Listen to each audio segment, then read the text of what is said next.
আওয়ামী লীগের পর এবার বিএনপিকেও শেষ করে দিবে তরুণ প্রজন্ম।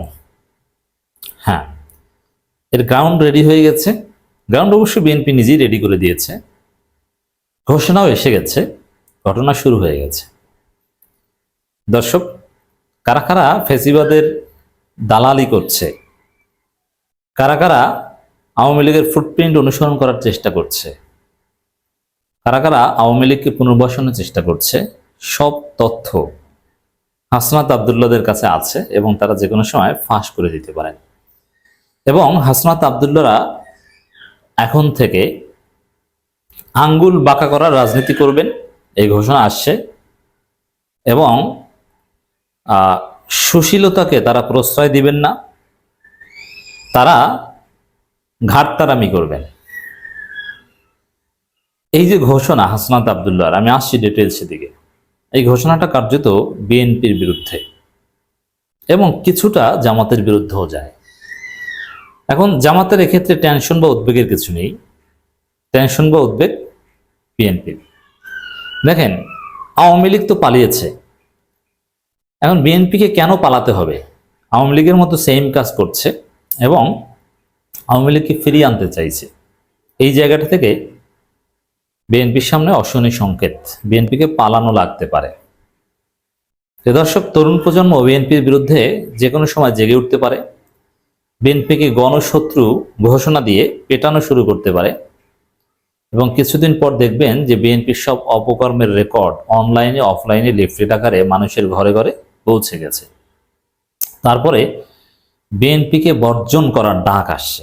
এই যে ডাকসু নির্বাচনের রোডম্যাপ ঘোষণা করা হয়েছে, যদিও অস্পষ্ট, এগুলো দেখবেন ধীরে ধীরে যে বিএনপি কিভাবে বর্জিত হয়। দর্শক, হাসনাত আবদুল্লাহর একটা ফেসবুক পোস্ট, যেদিন থেকে আমাদের আওয়ামী বিরোধী অবস্থান এবং কম্প্রোমাইজের রাজনীতি বিরোধিতাকে শিষ্টাচার বহির্ভূত বলা শুরু হয়েছে, সেদিন থেকেই আওয়ামী লীগের মিছিল বড় হতে শুরু করেছে। এখন দেখেন, এই এনসিপি বা তরুণ প্রজন্মের বা এই হাসনাত আবদুল্লাহদের আওয়ামী বিরোধী রাজনীতি, যে আওয়ামী লীগকে কোথাও দাঁড়াতে দেওয়া হবে না, ধানমন্ডি 32 জয় বাংলা করে দেওয়া হবে, আওয়ামী লীগের অস্তিত্ব রাখা হবে না, এই যে এদের রাজনীতি, এই জায়গাটাকে বিএনপি মির্জা ফখরুল্লাহ বলেছিল কি, দুদু সালাউদ্দিন এরা কি বলেছিল, এটা শিষ্টাচার বহির্ভূত, এটা ঠিক হচ্ছে না, এটা বাড়াবাড়ি, তাই না? তাহলে হাসনাত আবদুল্লাহর এই ফেসবুক পোস্টে আওয়ামী বিরোধী রাজনীতিকে, কম্প্রোমাইজের রাজনীতির বিরোধিতাকে শিষ্টাচার বহির্ভূত বলেছে কারা? Basically BNP.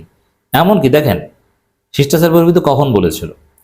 ধানমন্ডি 32 ভাঙার প্রেক্ষিতে। ধানমন্ডি 32 ভাঙা মানে আওয়ামী লীগ বিরোধিতার রাজনীতি, আওয়ামী লীগ বিরোধিতার রাজনীতির বা কম্প্রোমাইজের রাজনীতির বিরোধিতার সিম্বল হচ্ছে ধানমন্ডি 32 ভাঙা।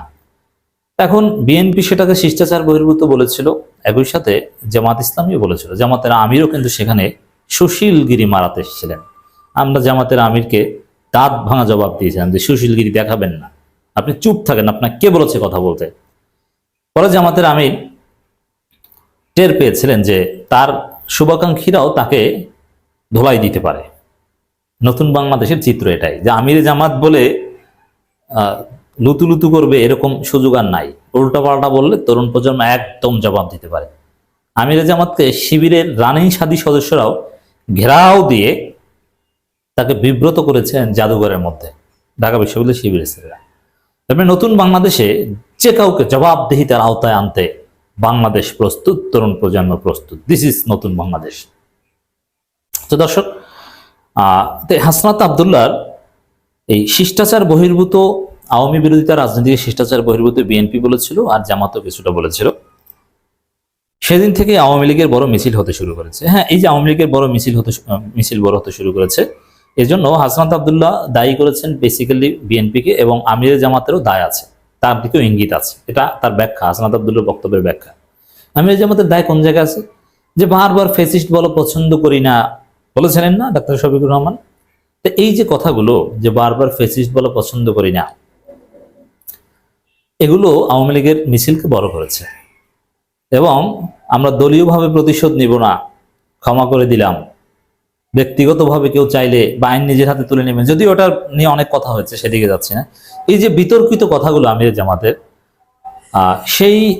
এবং ধানমন্ডি 32 নিয়ে যেটা কখনোই আমরা সমর্থন করি না, এই বক্তব্যগুলো আওয়ামী লীগের মিছিল বড় করেছে। হাসনাত আব্দুল্লাহ এটাই বোঝাতে চেয়েছেন। আমি বলছি সেটা না, হাসনাত আব্দুল্লাহ কি বোঝাতে চেয়েছেন তার বক্তব্যের ব্যাখ্যা আমি দিচ্ছি। এরপরে হাসনাত লিখেছেন, যারা কম্প্রোমাইজের রাজনীতি করছেন, এখন কম্প্রোমাইজের রাজনীতি করছেন কারা? Basically BNP. জামাতের দিকেও ইঙ্গিত আছে ডেফিনেটলি, কারণ জামাত আওয়ামী লীগের বিরুদ্ধে ওইভাবে সোচ্চার নয়। স্পষ্টভাবে জামাত বলতে পারেনি যে আমরা আওয়ামী লীগ নিষিদ্ধ চাই। তাদের সতর্ক করছি, অতি শীঘ্রই আওয়ামী লীগ নিয়ে সিদ্ধান্তে আসুন। মানে জামাত এবং বিএনপিকে সতর্ক করছে, না হলে আপনারা করবেন কম্প্রোমাইজের রাজনীতি আর আমি করব শিষ্টাচার বহির্ভূত আচরণ। আমি বলতে এখানে তরুণ প্রজন্ম। হাসনাত আব্দুল্লাহ এদের এনসিপি হয়তো ওইভাবে এখন পর্যন্ত গণভিত্তি তৈরি হয়নি, কিন্তু আওয়ামী লীগের বিরুদ্ধে হাসনাত আব্দুল্লাহ যদি কোনো ডাক দেন, সেখানে লক্ষ লক্ষ তরুণ ছুটে আসবে, এমনকি শিবিরের ছেলেরাও ছুটে আসবে, কোনো সন্দেহ নেই।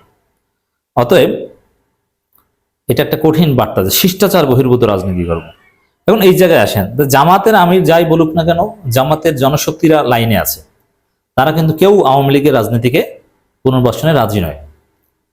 জামাতের নেতারা সব দুই একজন উল্টোপাল্টা যাই বলুক, জামাত শিবির তাদের জনশক্তিরা, তাদের দৃষ্টিভঙ্গি এটা যে আওয়ামী লীগের সাথে কম্প্রোমাইজ করার কোনো সুযোগ নেই। অতএব হাসনাত আব্দুল্লাহর যে থ্রেট, শিষ্টাচার বহির্ভূত আচরণ করব, শিষ্টাচার বহির্ভূত আচরণটা জামাত শিবিরের সাথে করা প্রয়োজন হবে না, এটা করতে হবে বিএনপির সাথে। আর বিএনপি এই আওয়ামী লীগের সাথে কম্প্রোমাইজের রাজনীতি থেকে ফিরে আসতে পারবে না, জামাত ফিরে আসতে পারবে। কেন বিএনপি ফিরে আসতে পারবে না? এটা বিএনপি রাজনীতির রিয়ালিটি। কি রিয়ালিটি? যে আওয়ামী লীগ না থাকলে বিএনপি থাকে না, আওয়ামী লীগ না থাকলে বিএনপি থাকবে না, এটা বিএনপির আন্ডারস্ট্যান্ডিং এবং অনেকটা তাই। যার ফলে বিএনপি তাদের অস্তিত্বের জন্য আওয়ামী লীগকে ফিরিয়ে আনার চেষ্টা করবে। আর নিশ্চিতভাবে হাসনাত আব্দুল্লাহরা শিষ্টাচার বহির্ভূত আচরণ করবেন বিএনপির সাথে। আর হাসনাত আব্দুল্লাহরা বিএনপির সাথে যখন শিষ্টাচার বহির্ভূত আচরণ করবে, সেই বিএনপি আর টিকতে পারবে না, বিএনপি শেষ হয়ে যাবে, ধ্বংস হয়ে যাবে। আমি শিষ্টাচার বহির্ভূত আচরণ শুরু করলে নিতে পারবেন না, সাবধান হয়ে যান। হ্যাঁ, এটাই ঠিক যে এই বিএনপি হাসনাত আব্দুল্লাহ শিষ্টাচার বহির্ভূত আচরণ নিতে পারবে না এবং মানে বিএনপি ধ্বংস হবে। একই সাথে কারা কারা কম্প্রোমাইজের রাজনীতি করেন, আপোষের রাজনীতি করেন, এগুলো সব তথ্য হাসনাতের কাছে আছে, এটা আমাদের কাছেও আছে। এগুলো ফাঁস করে দিবেন, তারপরে বুঝবে মজা কাকে বলে। তো বিএনপি সব গোমর ফাঁস হয়ে যাবে, এরপরে এদের সাথে শিষ্টাচার বহির্ভূত আচরণ করা হবে, এর মধ্য দিয়ে বাংলাদেশে বিএনপি রাজনীতির কবর রচনা হবে। এখান থেকে একটা থিওরিটিক্যাল কনক্লুশনে আমি যেতে চাই। আপনি যেমন আমরা চাই যে আওয়ামী লীগের রাজনীতি বাংলাদেশে ফিরে আর না আসুক, আওয়ামী লীগ ধ্বংস হোক, ফেসিবাদ আর ফিরে না আসুক। আওয়ামী লীগের স্থায়ী ধ্বংস যদি চাই, তাহলে আপনাকে বিএনপিরও ধ্বংস চাইতে হবে। তবে বিএনপি ধ্বংস বলতে বিএনপি একটা রিফাইন্ড অংশ থাকুক। রিফাইন্ড আওয়ামী লীগ নিয়ে কথা বলছি না, refined Awami League, refined BNP নিয়ে কথা বলেন। এই ভারতপন্থী যে বিএনপি, এর বিপরীতে একটা নতুন বিএনপি প্রতিষ্ঠিত হোক তারুণ্য ভিত্তিক, যাদের সাথে আমরা রাজনীতি করব। এই বুইরা খাটাসদের ভারতপন্থী বিএনপি ধ্বংস, এটা আপনাকে চাইতে হবে আওয়ামী লীগকে ধ্বংস করতে চাইলে।